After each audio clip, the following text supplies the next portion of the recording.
Muy buenas tardes, soy Daniel Martínez junto con Martín Cañeque en el Nuevo Liderazgo.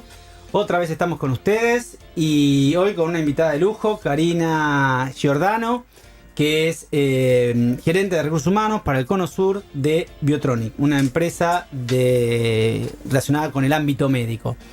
Hoy vamos a estar hablando, como siempre, sobre liderazgo. Hoy, con la experiencia de Karina, vamos a poder charlar sobre las distintas culturas y las distintas formas de liderar en distintos países. Ella tuvo la oportunidad de trabajar con managers y líderes de distintas partes del mundo. Y bueno, creo que va a ser interesante ver cómo piensan, cómo trabajan, cómo planifican en empresas de distintos tipos de países.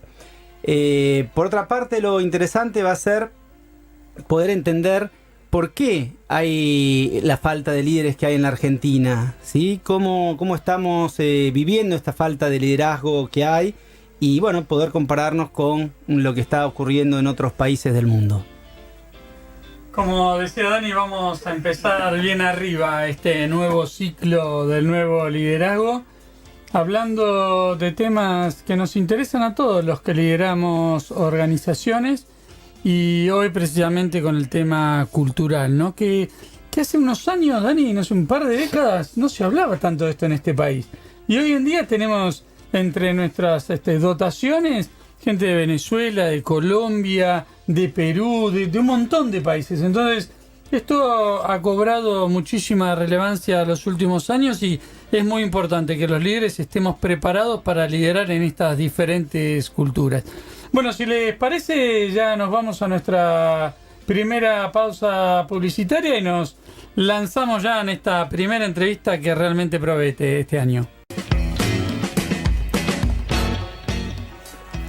Bueno, estamos entonces, como lo prometimos, con Karina Giordano de Biotronic. Contanos un poquito, Karina, sobre tu trayectoria, que ya vimos tu currículum y es larguísimo, así que hacelo como lo más cortito que puedas, para que la gente te conozca un poco mejor. Y dos palabras también sobre la empresa en la que estás, que vamos a estar hablando un poco de eso, ¿no? Bueno, a ver, es largo y es larga la experiencia, pues ya soy grande. Así que Bueno, grande. No, bueno, tiene que ver con eso. Con experiencia. Con experiencia. Arranqué desde muy chica a trabajar. La realidad es que siempre me gustó todo lo que tenía que ver con relaciones humanas y relaciones sociales, así que empecé a estudiar profesorado en letras. Soy una persona que le gustan los idiomas, así que también me dediqué bastante a los idiomas. Y a partir de ahí ingresé a una compañía, en una multinacional francesa, que es Danone, donde estuve 14 años de mi vida. La realidad es que Danone fue la empresa que me enseñó de alguna manera cómo transitar el crecimiento dentro de recursos humanos. Pasé por todas las áreas dentro de la empresa, arranqué con comunicación interna, de ahí fui a responsabilidad social, atravesamos la crisis del 2001, por lo tanto responsabilidad social cobró muchísima importancia. Después me dediqué a capacitación y después me dediqué a hacer un HRBP, que es un gerente, digamos, de recursos humanos para determinadas áreas de la compañía. Yo me dediqué a ventas y a marketing en algún momento y después principalmente en ventas. Después tuve la posibilidad de ir expatriada a Colombia, donde Danone había comprado una empresa, había hecho un joint venture con una empresa colombiana. Y ahí básicamente me dediqué a transmitir o llevar un poco la cultura de esta multinacional a Colombia, que era un país donde era una startup la compañía. Era una compañía muy pequeña. En aquel momento recuerdo que Danone tenía en Argentina un 82% de share de mercado y en Colombia tenía un 2% de share de mercado. Así que era pasar como de una gran compañía donde uno cualquier cosa que hacía... A una que no conocía a nadie. Nadie. De hecho, vos llegabas y decías, ¿dónde trabajas? En Danone. ¿En dónde? En Danone. La realidad es que fue todo un cambio enorme. Ahí se hizo una planta nueva, por lo tanto se trabajó muchísimo en la creación de células autodirigidas dentro de la planta, como para formar a los operarios a que puedan trabajar y controlarse entre ellos. Y también lo que hicimos fue crear un management sólido, un poco con las premisas de lo que el grupo esperaba. Así que tuvimos bastante de selección, bastante de desarrollo y bastante de acercar aquellos procesos corporativos a una empresa que recién estaba empezando. Estuve 2 años allí, después volví. Estuve 2 años, 1 año más y medio en Danone y después salí y decidí seguir mi carrera por otro lado.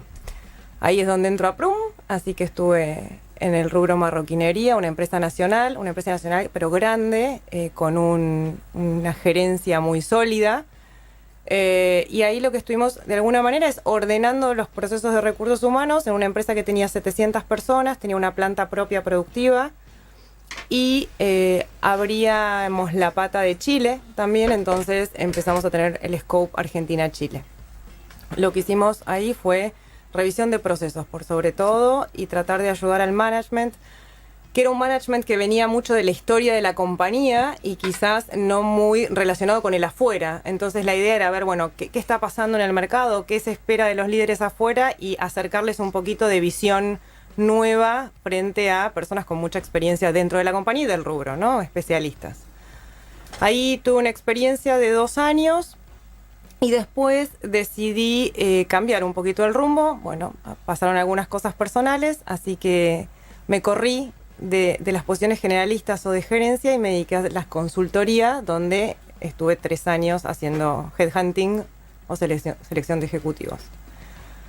Después de 3 años decidí volver al ruedo y acá estoy en Biotronik Argentina como gerente de recursos humanos. Muy bien, ya con lo que contaste tenemos para preguntarte durante 4 o 5 programas. Tenemos Vamos solo a tratar de ser un una. poquito Sí, de es cortito, el sintetizar. programa es cortito, pero salieron 1000 preguntas. ¿Querés que empiece yo, Dani? Dale, yo tengo un par también. ¿Cómo hace, me parece que esto para tantos gerentes que están del otro lado escuchando y que cambian de empresas, les va a servir tu experiencia?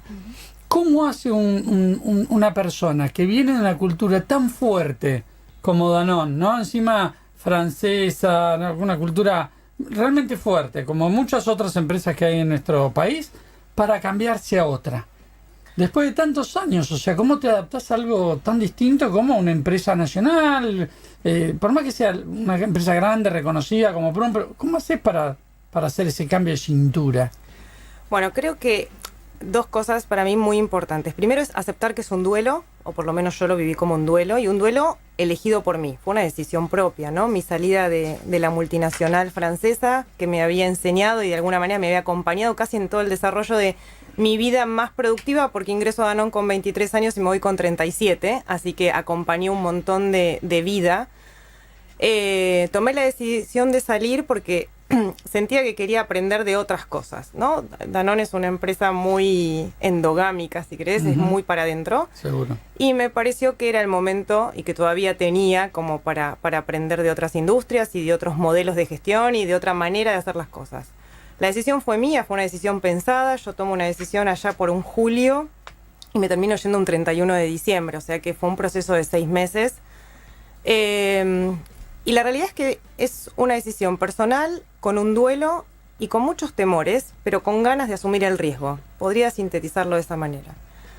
Habiendo dicho esto, acercarme a una empresa nacional para mí era un desafío enorme. Primero yo venía con una manera de hacer las cosas aprendida, que nada tenían que ver con la realidad que me estaba enfrentando. Ni en Prum ni en ningún lado. Ni en ningún otro lado. Iba a ser una Seguro. empresa distinta, por lo tanto todo iba a ser un gran desafío. Así que un poco lo que hice fue, siempre digo, me tomo mi tiempo de diagnóstico, ¿no? Mi tiempo de decir, bueno, ¿dónde estoy parada? ¿Qué puedo ofrecer? Y todo lo que tengo que aprender. Y hago un paréntesis aquí, tiene que ver mucho con lo que estoy viviendo ahora, ¿no? Siento que de recursos humanos algunas cosas sé, siento que de personas algunas cosas sé. Ahora, de la industria, por ejemplo, de medical devices, que es donde estoy hoy, no sé nada. Entonces estoy transitando el periodo de aprendizaje donde escucho más de lo que opino y tomo nota justamente para después poder empezar a hacer un plan de acción. Bueno, un poco tiene que ver con eso. Es estar dispuesto a asumir un riesgo, saber que te vas a encontrar con cosas impensadas que no están ni dentro del espectro de posibilidades, porque como son totalmente desconocidas, no lo tenés ni dentro de, bueno, puede pasar esto. Te vas a encontrar con perfiles de personas distintas, te vas a encontrar con management distintos, te vas a encontrar con empresas que o tienen un rumbo o el rumbo lo van teniendo día a día. Entonces yo soy una persona bastante planificada y organizada y de procesos. Cuando te enfrentas a empresas por ahí un poco más pequeñas, la oportunidad mata al proceso. Eso es algo que es un aprendizaje que tuve. Entonces, ¿cómo me adapto yo con mis herramientas o con mi background a bueno, hay que ver la oportunidad más allá del proceso. Así que bueno, desde ese lugar, nada, desafío y aprendizaje. Te voy a hacer una pregunta casi filosófica, de la cual hablamos mucho con Daniel en este programa, pues nosotros hacemos reingeniería o consultoría, pero pesada, de cambios organizacionales grandes, en empresas grandes como las que vos nombrás, pero también en empresas pymes. ¿Por qué el empresario pyme no le da el lugar que le da una empresa grande? Para los que no la están viendo, se está riendo, porque ya sabe a dónde apunta la pregunta, ¿no? ¿Por qué ese empresario pyme que le va bien, que no digo el que ahora está, ¿no?, a punto de quiebra como hay tanto, no, pero digo el empresario pyme en un momento estable, que le va bien, que su empresa está bien, que tiene, no sé, puede tener 50 empleados como puede tener 600, 700. ¿Por qué no valora lo que ha hecho crecer a las empresas grandes? Hablo de grandes con mayúsculas, no de tamaño, ¿no? ¿Cómo uno dice, bueno, si una empresa como Danone armó procesos, hizo política, respetó sus tiempos, tuvo un management, se entrenó, hace capacitación, y tiene todas estas cosas, llegó a ser Danone, ¿por qué yo no las hago? ¿Por qué no lo valora? ¿Por qué en las pymes argentinas cuesta tanto introducir este concepto? Creo que hay dos estilos de pymes o dos estilos de empresas argentinas, porque hay algunas grandes que tampoco lo valoran. Muchas grandes que tampoco, totalmente, Sí. totalmente. Entonces, totalmente. si querés, mi opinión tiene que ver con estilos de empresas argentinas. Tenés la empresa donde el empresario llega a levantar su empresa o a construir su empresa por la experiencia y por la tradición, de alguna manera. Es un poco mi diagnóstico, ¿no? Es el diagnóstico de Karina Giordano de lo que vengo viendo. Entonces, aquella persona que viene con su tradición, ¿no?, donde su padre tenía la misma empresa y él la continúa de determinada manera, son personas que si luego no fueron capacitadas o si no se profesionalizaron o si no les generó la inquietud de salir a ver qué estaba pasando afuera, porque lo que hacían ellos les daba resultado y le daban ganancias, nunca se plantearon la necesidad de ¿por qué voy a hacer las cosas de otra manera si de esta manera soy exitoso y me va bien? Tenés el otro lado, donde tenés empresas argentinas con empresarios que han sido capacitados o que han tenido la inquietud de capacitarse, y esos empiezan a incorporar, obviamente, porque saben que recursos humanos es un aliado estratégico del negocio. Entonces, en la medida en que se puede incorporar el concepto como que recursos humanos es el aliado estratégico, y no desde el título, ¿no?, aliado estratégico, sino aliado estratégico en serio. el aliado estratégico que se arremanga y que si vamos a cambiar la forma de hacer las cosas, pues recursos humanos es el primer involucrado, Claro que porque sí. es quien tiene que acompañar ese cambio. Entonces me parece que tiene que ver con las historias de cómo esas empresas fueron conformadas y los perfiles de estos dueños argentinos. Para mí esa es un poco la Pasa clave. por ahí, ¿no? Pasa por ahí. Bien. Nosotros vemos mucho en las empresas que, hablando del management, que muchas veces no valoran en procesos de cambio organizacional, en procesos de profesionalización de la empresa, en cualquier tipo de procesos, no valoran muchas veces el lugar de recursos humanos. Es otra cosa que también está pasando, o que ha pasado siempre. Por suerte, los últimos años de eso de a poquito en muchas empresas ha ido cambiando y ya lo toman como un área más importante, ¿no? Pero contarle a los empresarios medianos, grandes, pymes, que nos están escuchando en este momento, ¿por qué es tan importante el rol de recursos humanos en este trabajar juntos, construir juntos que vos contabas recién con el management? ¿En qué ayuda el management el área de recursos humanos? Recursos humanos es el área que puede entender de alguna manera el comportamiento y las motivaciones de las personas. Claro. Y todos sabemos que para que una persona sea productiva, ¿sí?, no estamos hablando de ONGs, estamos hablando de empresas con fines de lucro que quieren ganar dinero, necesitan que la persona que esté trabajando ahí tenga ganas de hacerlo. Primero que esté en un lugar donde tenga ganas de trabajar. Segundo, si ese lugar encima le brinda condiciones de motivación, no solo va a tener ganas de estar en ese lugar, sino que va a tener ganas de seguir estando. No estoy hoy para hacer lo que tengo que hacer, sino que tengo ganas de hacer un poco más porque la verdad que el entorno me motiva a hacerlo. Entonces, recursos humanos de alguna manera es esa persona que puede unir y comunicar las áreas en función a lo que quiere el negocio. Voy a tratar de traducirlo. Una empresa o un director de comercial está mirando los números y está tratando de que sus comerciales vendan, ¿no? Entonces todos los días tienen su reunión de equipo, miran indicadores, organizan plan de acción, toman decisiones y hacia allá van. Ahora, no sé cuánto tiempo tienen para conocer realmente a esas personas que después tienen que llevar adelante ese plan de acción que se tomó en una reunión de gerencia, de directorio o de lo que sea, y ojalá las decisiones se tomaran en entornos múltiples, ¿no? Con todas Sí, las áreas. Ojalá, ¿no? Estoy hablando Ojalá. claro, Sí. el nice to have, ¿no? Bueno, generar espacios de toma de Claro. decisiones más plurales. Pero como generalmente no sucede eso y a uno le llega la información de, bueno, ahora la compañía decidió que hay que hacer esto y allá vamos, la verdad que poco sabemos si esa persona que lo tiene que ejecutar tiene, primero, las capacidades para ejecutarlo, segundo, las ganas para ejecutarlo, tercero, si está convencido de que lo que tiene que ejecutar es lo que realmente hay que ejecutar. Parece que recursos humanos es un poco el que rescata esas tres áreas, ¿no? La persona que le estás pidiendo esto que es distinto a lo que venía haciendo, ¿tiene las habilidades para hacerlo o no las tiene? O solo por el hecho de que está en la compañía y que reporta a una determinada persona tiene que salir y ejecutarlo. Primero, tener conciencia que lo puede ejecutar bien o que lo puede ejecutar mal, porque nunca supiste si le habías dado las herramientas o si las traía, porque es algo distinto, no es lo que venía haciendo. Seguro. Después, ¿alguna vez le preguntaste si realmente le interesa eso? Puede ser que en un momento nos toque hacer cosas que no nos interesan, a todos nos ha pasado y nos va a pasar. Ahora, ¿ese interés es condicionante para que yo ejecute las cosas con éxito o es el condicionante para que justamente patalee y no ejecute lo que me dicen y al contrario, lo obstaculice? Porque desde el discurso lo ejecuto, pero desde mi postura corporal, desde mis acciones tomadas, desde mi discurso al equipo, no estoy convencido.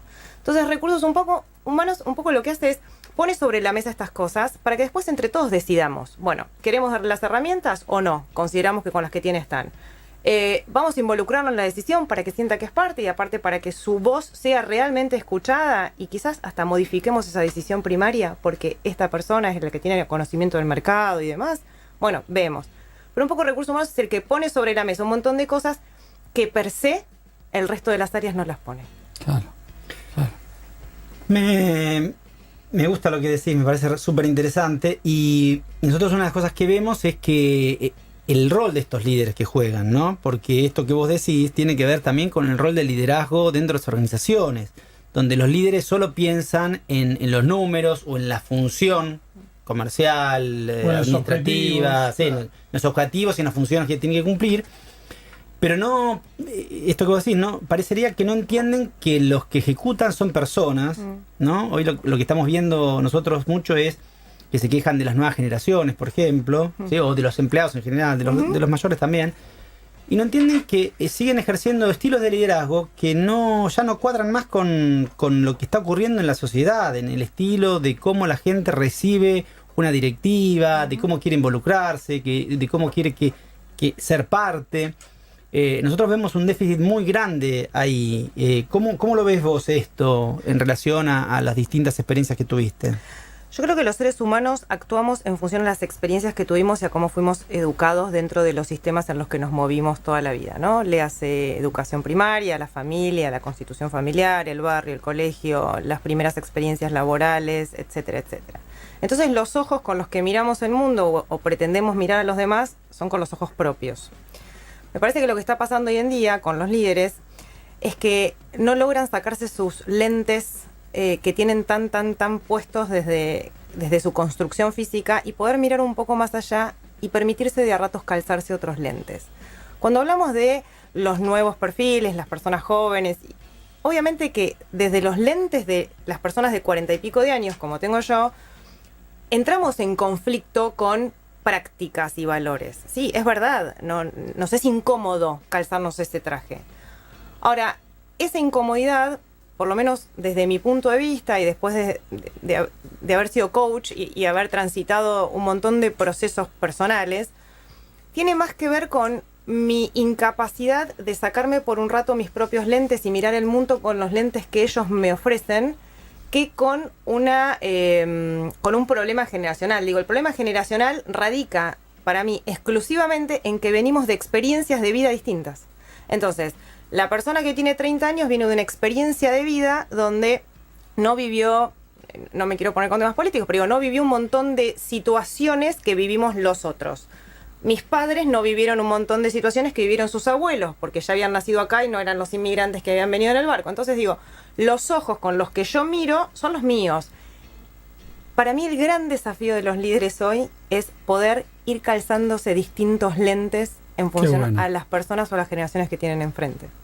Lo vamos a usar para el próximo libro, ya te anticipo. Te vamos a nombrar, quédate tranquila. Completando esto que vos decís y contestando un poco la buenísima pregunta que te hizo Daniel. Esta semana estuvimos en una empresa, ¿no? Haciendo un relevamiento. Una empresa que cuando les pregunto el promedio de edad me dice 27 años. Lindo desafío. Muy lindo desafío. Con un problema de liderazgo muy interesante, una encuesta de clima que le dio, pero muy para atrás, con 300 empleados. Entonces empiezo a escuchar todos los problemas que traía la generación Y. Claro. Porque la generacionista, porque la generacionista, porque la otra, porque la generación Y, porque la generación Y.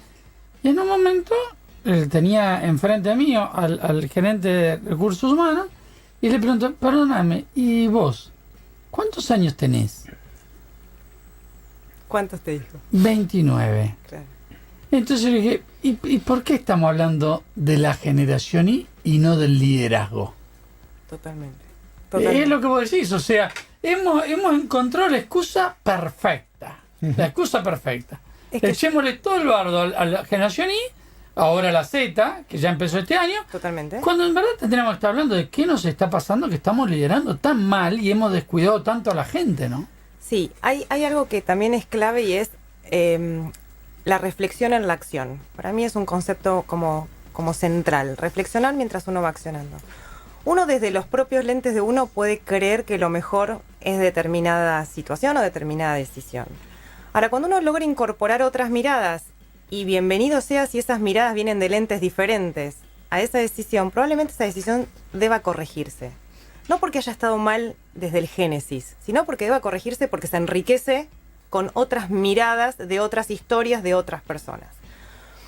Esa capacidad de reflexión sobre la acción es algo a lo que le temen muchos líderes.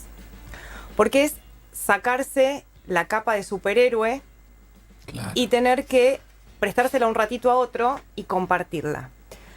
Entonces, mientras que el líder, y hablo de más que de líder, de las personas que están dentro de las compañías, en la medida en que las personas que están dentro de las compañías no puedan compartir la capa, porque hoy me toca a mí tener una idea brillante y mañana le toca al de al lado enriquecerla o decirme que no era brillante, sino que al contrario era mala, porque lo que él está proponiendo probablemente sea más efectivo o eficaz para lo que quiero hacer.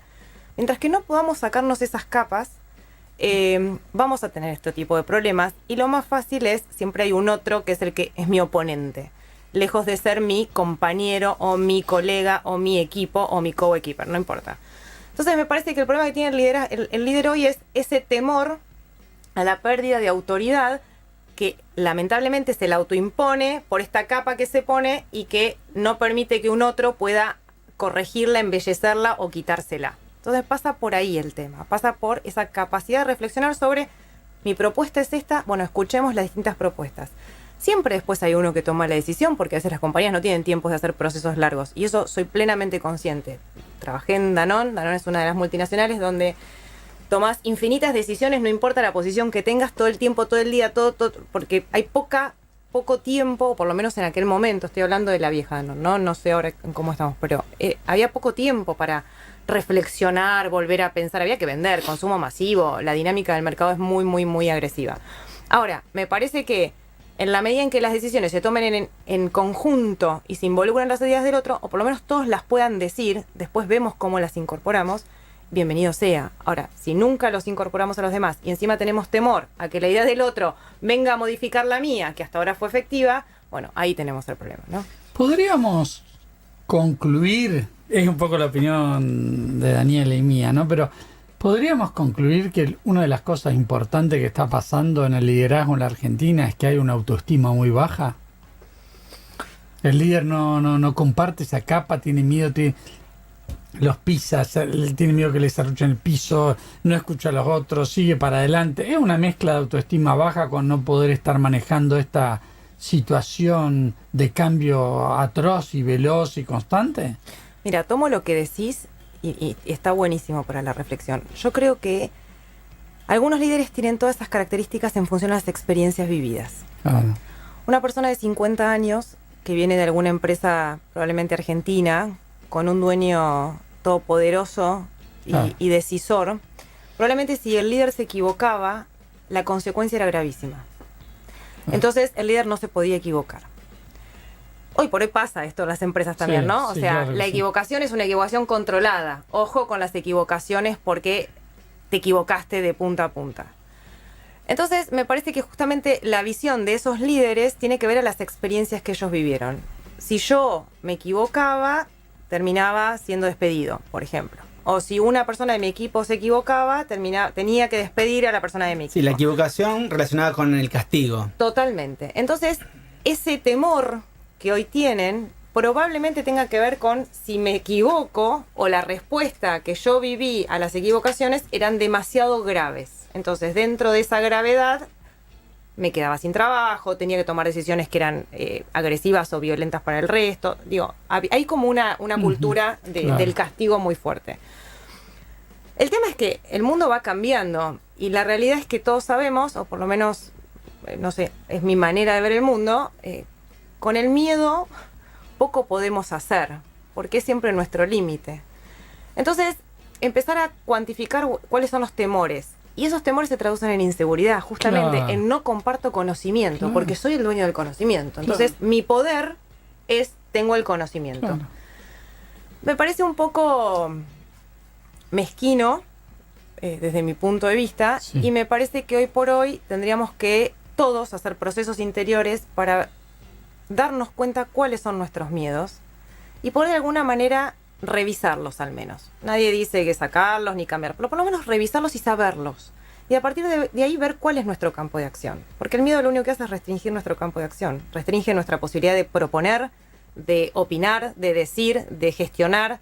Restringe todo, porque siempre hay algún miedo oculto. Entonces, por lo menos ponerlo sobre la mesa y decir, a ver, ¿a qué le tengo miedo yo? ¿A que la otra persona sepa más que yo? Bueno, pues bien, ese es mi miedo. O que salte una alarma de vez en cuando viene el otro a proponer algo. Alarmas, ¿no? Que uno mismo se pueda poner, pero son procesos personales. Son procesos personales, tal cual. Nosotros tenemos un taller en donde trabajamos los miedos. Pensando del lo líder. mismo. No, claro. Claro. Y salen, uno piensa que va a salir uno, dos, que me echen, que no sé, perder el trabajo, ¿no? Cosas. Salen una cantidad de temores y más sigue la ronda y más sigue surgiendo y más van compartiendo. Te encontrás con una bolsa enorme de temores que hay en esa empresa que nadie trabajó. Vuelvo de vuelta al rol de recursos humanos, ¿no? O sea, hay que agarrar toda esa bolsa de temores que hace a los líderes más improductivos, menos eficaces, etcétera, y decir, bueno, alguien tiene que trabajar con esto y el indicado, sin lugar a dudas, es recursos humanos. Nos vamos a un tema musical, me hace ahí... Ya estaba, no sabía cómo hacer señas. A Sí. Yelén, pero la verdad que está muy interesante la entrevista. Bueno, vamos a un tema musical cortito y seguimos con este lujo de entrevista con Karina Giordano. Bueno, seguimos acá con Karina Giordano de Biotronic, la gerente de recursos humanos para todo el Cono Sur. Estamos hablando que tenemos 25 preguntas para hacerles. Vamos a ir acotándolas porque nos queda ya poco tiempo de programa. Y lo que estábamos hablando de la autoestima, etcétera, bueno, nos llevaba a un programa nuevo que posiblemente la invitemos. Pero yo quería preguntarte lo que habíamos hablado al principio sobre las diferencias que ves en los estilos de liderazgo según las culturas, ¿no? Los franceses tienen una cultura muy determinada. Ahora esta empresa es alemana, la que estás, Alemana, sí, ¿no? correcto. Y venís de una empresa argentina. También. Pasaste por una colombiana, Danone en Colombia. Claro. Sí, estuve un ¿No? poco. Sí, estuve un poquito en algunos Contanos países. un poquito qué diferencias ves en los líderes y en el tipo de empresas, en las culturas. Bueno, a ver, todo lo voy a decir en referencia con la Argentina, ¿no? Que es como Seguro, mi base y es donde claro. la conozco. Y así con que referencia a las empresas que viviste vos. tal cual, pasa por ahí. Cuando llegas a Chile, te das cuenta que es un mercado distinto porque es un mercado con muchísimas más oportunidades al alcance de la mano. Y la verdad es que si yo tengo que hacer un diagnóstico de lo que yo viví cuando tuve a Chile dentro de mi scope, tiene que ver con la cultura del esfuerzo. No es algo que se inculca desde chicos. Y acá estoy mostrando mucho de mi observador, ¿no? De Karina, Seguro, de 42 seguro que años, sí, ¿no? Donde, bueno, seguro. el esfuerzo tiene un valor que no sé si lo tiene realmente. Evidentemente lo tiene para mí desde mi formación. Pero el chileno es una persona donde tiene una casi pleno empleo en su país. Entonces, la realidad es que va eligiendo las mejores condiciones. Entonces, ¿cuál es el desafío que hoy tenés, o que tenía yo en el momento en que estaba con Chile a mi cargo? El desafío era ver cómo me diferenciaba en el mercado de las otras empresas para ser atractiva a la hora de tener que ingresar personas y que estas personas quieran permanecer en la empresa. Porque la realidad es que si no querían permanecer, al día siguiente me decían chau y se iban. O sea, no tenían mucha vuelta porque tenían las posibilidades. Entonces, un poco me parece que el desafío en Chile es cómo me posiciono yo como empresa, qué ofrezco, qué ofertas salgo al mercado como empresa para que una persona de Chile quiera elegir trabajar con nosotros. Entonces, desde ese lugar, la idea era, bueno, revisemos las prácticas habituales del mercado y vayamos con prácticas distintas.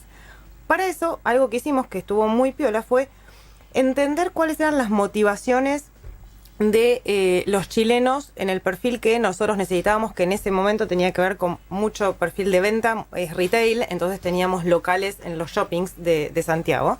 Teníamos 5 shoppings o 6 shoppings, no me acuerdo.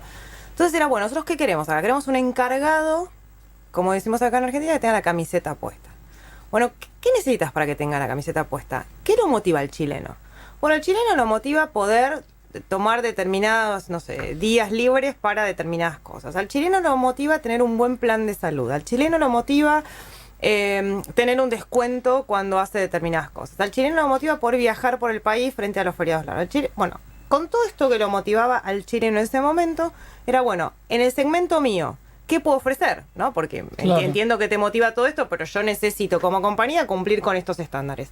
Y tratamos de hacer algunas, otorgar algunos beneficios o diferenciarnos del mercado con 2 o 3 decisiones que tenían que ver con hacer un branding de compañía para ser atractivos en el mercado. Así que eso me pasó en Chile.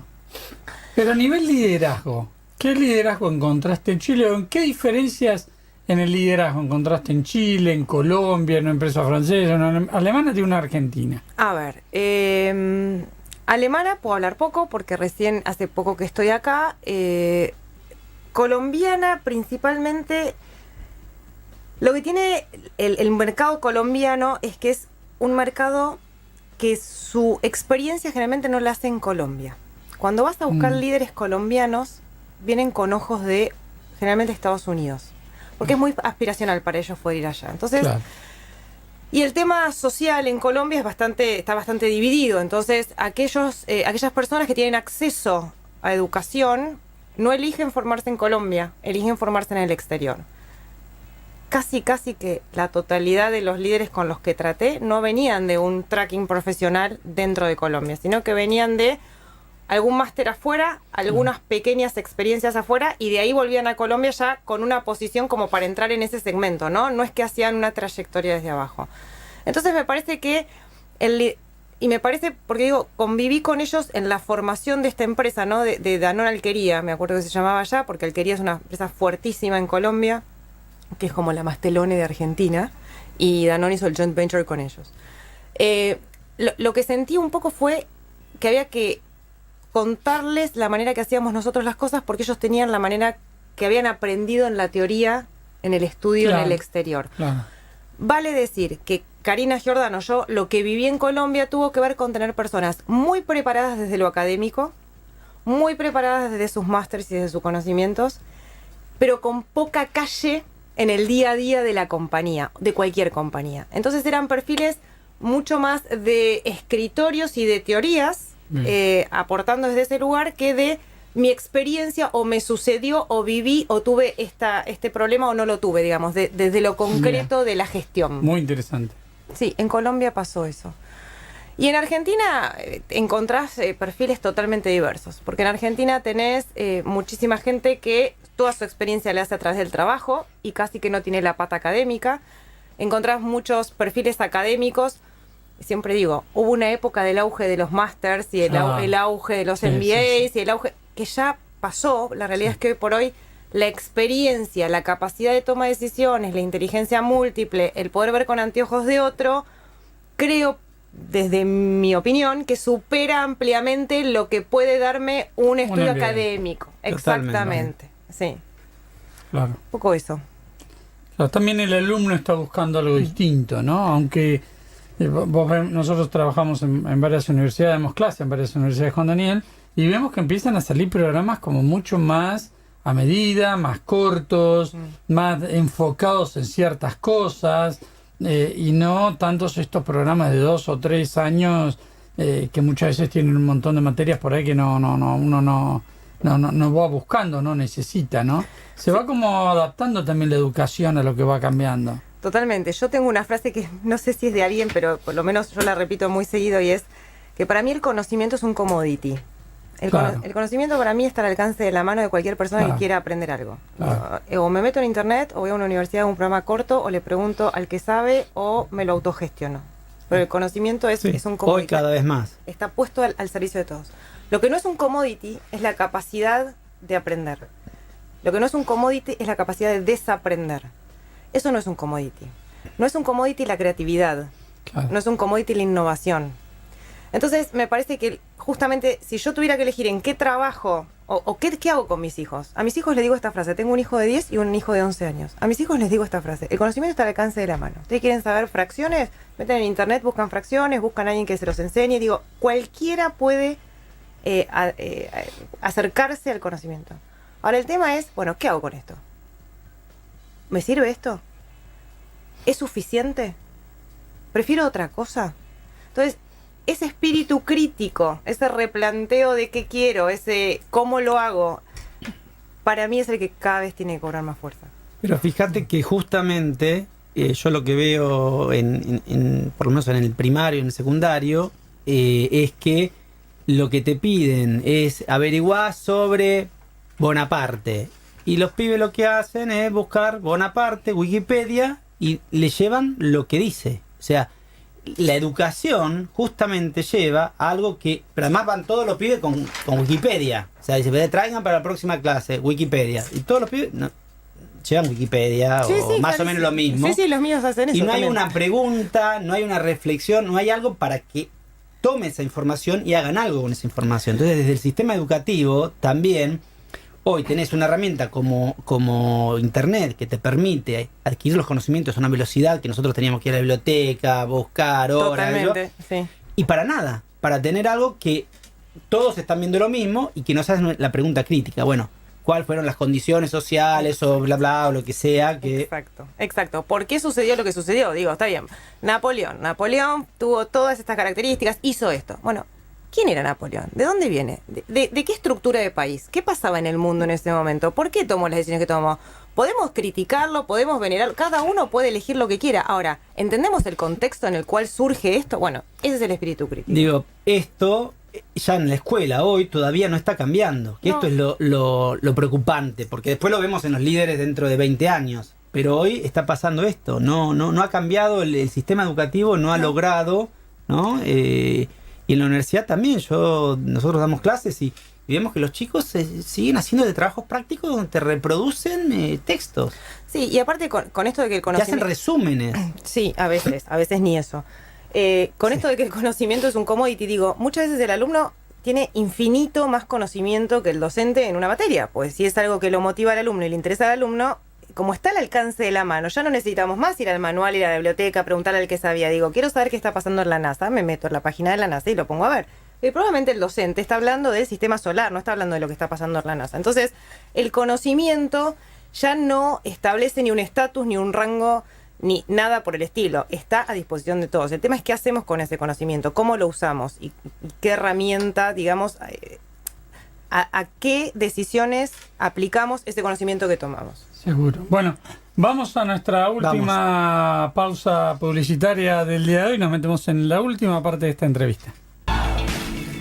Muy bien, continuamos conversando con Karina Qué difícil que se nos va el Giordano. tiempo, Sí, realmente nos queda muy poquito, pero quería hacerte una pregunta que, sobre todo en las grandes empresas, me parece que va a ser muy interesante escuchar tu opinión. Estamos hablando de culturas. ¿Qué haces cuando el management de la empresa pertenece a diferentes culturas? o generaciones y tenés que alinearlos. Desde recursos humanos, ¿cómo pueden ayudar? ¿Qué se puede hacer? ¿Cuáles son los beneficios de que esas distintas culturas o generaciones dentro del management se alineen? Contanos un poquito eso. A ver, creo que es una situación que se da siempre dentro de las multinacionales o se daba mucho, por lo menos en los últimos años, y tiene que ver con tratar de enriquecerse, ¿no? Esa pluralidad. Digo, las diferencias van a estar siempre. Todos fuimos educados en lugares distintos, venimos de culturas distintas con historias distintas. Entonces, esa diversidad la tenemos ustedes conmigo, o yo con el vecino, y si esto lo llevamos a otros países, sin duda, todo esto es distinto. Por ahí tenemos más similitudes que con el vecino en algunas cosas y tenemos muchas menos similitudes con otras. Entonces tiene que ver con que somos personas distintas y venimos de lugares distintos. Me parece que si se logra hablar el idioma común, que es qué es lo que se necesita como compañía para llevar adelante lo que queremos llevar adelante entre todos, parece que lo primero que hay que poner es el mojón de a dónde queremos ir. Entonces, si todo el management o todo el directorio o todo el executive committee o como quieran llamarlo, tienen claro hacia dónde, ¿no? Y decimos, bueno, el mojón es este. A partir de acá vamos a ir para allá. ¿Por qué? Porque queremos vender mix en vez de volumen. ¿Estamos todos convencidos que queremos vender mix en vez de volumen? Bueno, vos que venís de Estados Unidos y que nunca les importó el mix y siempre les importó el volumen, ¿qué opinás de el mix versus el volumen? Y vos que venís de Colombia, donde siempre vendiste, no sé, mix. Bueno, hago tal cosa. Entonces, me parece que lo primero que hay que hacer es decir qué lenguaje vamos a hablar. Abrirse a las diferencias, ¿no? Totalmente. Claro. Pero abrirse de manera genuina, ¿no? Porque todas estas son como frases que uno repite y repite y repite, ¿no? Innovación, diferencias, apertura, escucha activa. Hay que aceptar las diferencias. Lo más importante es la gente, esa me tiene loco. Claro, ¿viste? Esas frases que son commodities también que nos vamos pasando para el momento que nos toca. Sí. Pero la realidad es que me parece que hay que establecer el lenguaje a hablar. Y el lenguaje a hablar es el objetivo que queremos lograr. Entonces, si el lenguaje ese es claro, después todo lo va a ir sumando, va a ir restando, va a ponerle brillo a la capa o no le va a poner brillo a esa capa que hablamos hace un rato. Pero tenemos que hablar un lenguaje claro. Porque si vos que venís de allá creés que lo mejor es mix y vos creés que lo mejor es volumen, entonces no hablamos un lenguaje común. No importa si cada uno es de un país distinto, si los dos son argentinos, si uno es de una generación y otro de la generación. No importa, pues ya el lenguaje es distinto. Entonces es ver a dónde, y con ese lenguaje y con esa calibración, bueno, nos enriquecemos con todo lo que podamos aportar. Hay una breve historia, anécdota que pusimos con Daniel en uno de los libros, que es de una muy exitosa y muy reconocida gerenta general de una compañía argentina que pertenece a un grupo muy grande, ¿no? Y los gerentes, cuando ella asume la compañía, ese rol en la compañía, los gerentes venían de distintas empresas, tenían distintas edades, tenían distintas culturas, era todo como bastante mezclado. Entonces, en un momento van a implementar un sistema nuevo que costaba más de 2 o 3 millones de dólares y nadie estaba de acuerdo. Por diferentes razones, cada uno decía que no.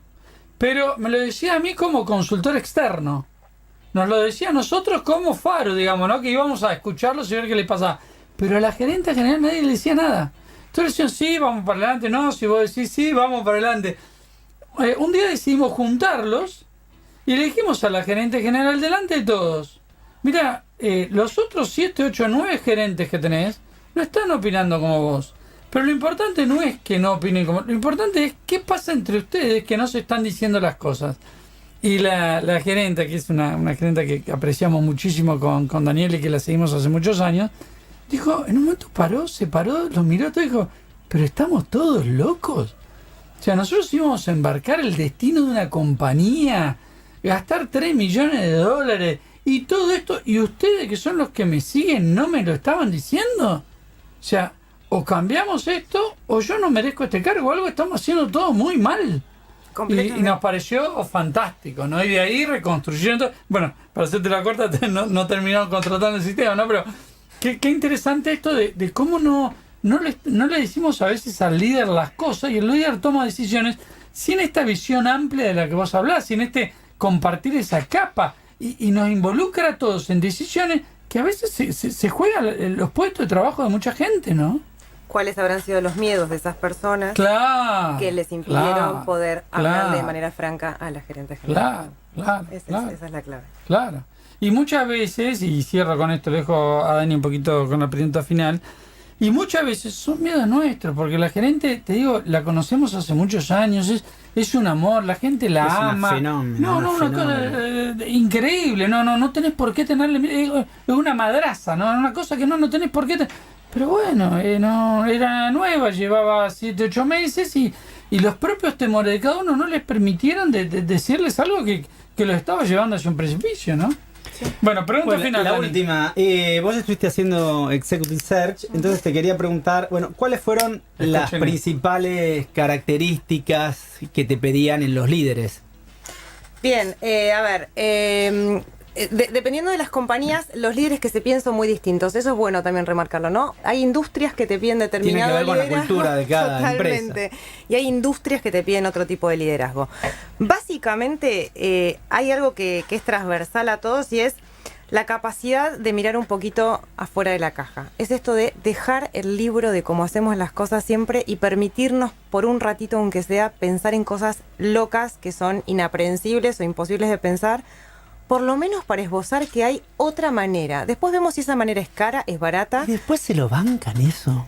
Bueno, a veces sí, a veces no. Porque también pasa esto. Yo quiero a alguien innovador, que salga de la caja. Y bueno, no, pero acá las cosas se hicieron siempre así. Sí, a ver, siempre me causa mucha gracia porque nosotros queremos innovación, pero innovación con proceso. Entonces es muy innovación controlada. Claro. Controlada. Entonces, y sin salir de lo que ya conocemos, ¿no? Entonces es innovación, pero paso 1, paso 2, paso 3. Entonces eso me causa gracia a mí cuando hablamos de innovación. No, pero ¿sabes lo que quieren? Escuchar algo distinto.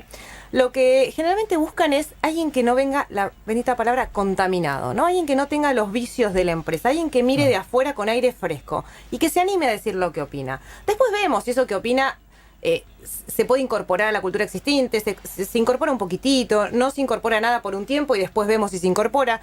Pero lo que quieren es ideas, es que alguien de afuera diga qué ve, qué tiene para ofrecer, qué trae. Las empresas argentinas son muy endogámicas, son de mirarse mucho el ombligo. Sí, las argentinas y las multinacionales, digo, las grandes empresas no miran mucho qué está pasando afuera para, aunque sea, traer la mejor práctica, porque creen que son exitosos, que les va muy bien y no tengo ganas de sacarme la capa y reconocer que el de al lado está haciendo algo que a mí me puede servir. Seguro. Entonces, me parece que tiene que ver con eso que te estoy diciendo, con traer gente que traiga ideas y opine distinto. Muy bien. Súper interesante. Bueno, vamos a brindar porque, vos te voy a dar la menos porque tomas poco champán. Sí. Muy bien. Vamos a brindar entonces por nuestro primer programa de este ciclo. Aye. Muy bien. ¿Y tienen ahí algo? ¿Sí? Bueno, después brindemos todos juntos, todo el equipo. Con la producción ahí. Sí, claro, con Mariano. Muchísimas gracias. Bueno, gracias a ustedes por la invitación. Un placer, la verdad. Un placer. Muy buena la entrevista. Éxito en la nueva empresa. Gracias. Que está reciencita. Muchas gracias. Y bueno, seguimos en contacto. Te vamos a entregar un pack de hamburguesas gourmet de uno de nuestros sponsors. Buenísimo, me viene. Que están acá cerquita, así que podés pasar a retirar. Tus chicos van a estar pero felices. Esta noche tengo pijamada en casa con los chicos, así pero le pegamos gusto. Sí. Son gourmet, puede ser de yacaré, de ciervo. Yo no sé si son para los chicos que se la van a comer. Sí, se vas a encontrar de todo. Podés encontrar carne también, si querés, podés encontrar carne vaca. Y también te vamos a regalar nuestro libro, El Nuevo Liderazgo, que es el libro que da, título a este programa, que es una investigación que hicimos durante más de 3 años en toda Latinoamérica, entrevistando líderes de primera línea, ¿no? Directores de las compañías, algunas de ellas de las más grandes de Latinoamérica, contando su estilo de liderazgo, y encontramos entre muchos de ellos, muy exitosos, un estilo nuevo de liderazgo que se está dando en el mundo. Te va a gustar seguramente. Y después nos haces una buena crítica constructiva. Después charlamos, ¿no? Y lo enriquecemos, pero qué lindo. Sí, me voy a poner a leerlo en las noches. Dale. Bueno, estuvimos con Karina Giordano, un flor de programa. Nos quedó corto, podría haber sido 3 o 4 horas. Así que la vamos a convocar de nuevo seguramente en el transcurso del año. Un placer. Muchas gracias, Aye, por estar ahí en la producción. Como siempre, a nuestro productor, sonidista y de todo lo que tenemos ahí. Gracias, Marianito, te extrañábamos también. Bueno, empezó un nuevo año. Muchas gracias a todos. Un año más acá. Nos vemos el viernes que viene. Muchísimas gracias.